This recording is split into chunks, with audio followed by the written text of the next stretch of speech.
नमस्कार, मी शिवानी. आपण पाहत आहात पॉलिटिकल महाराष्ट्र.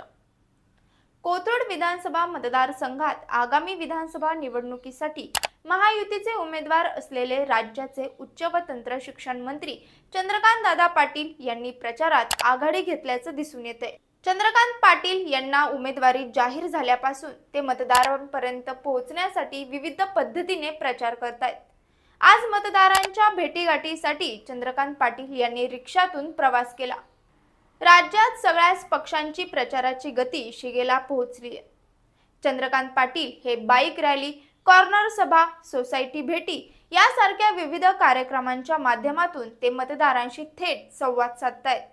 त्यांच्या प्रचाराचा मुख्य उद्देश आहे तो म्हणजे त्यांच्या 5 वर्षाच्या कार्याचा आढावा देणे आणि भविष्यात होणाऱ्या विकासाच्या योजना मतदारांपर्यंत पोहोचवणे. आज चंद्रकांत पाटील यांनी प्रभाग क्रमांक 11 मधील जय भवानी नगर मधल्या शिवसेना नेत्या रंजना दळवी यांची सदिच्छा भेट घेतली. यावेळी माजी नगरसेविका लीना पानसरे, भाजपा कोथरूड दक्षिण मंडल अध्यक्ष डॉक्टर संदीप बुटाला हे सुद्धा उपस्थित होते. चंद्रकांत दादा पाटील यांच्या या सक्रिय प्रचारामुळे ते मतदारांच्या नजीक जाऊन मतदारसंघात आपली पकड आणखी मजबूत करत असून त्यांनी लोकांशी साधलेली साधी आणि प्रभावी संवाद शैली नक्कीच यशस्वी होईल असं मानलं जाते.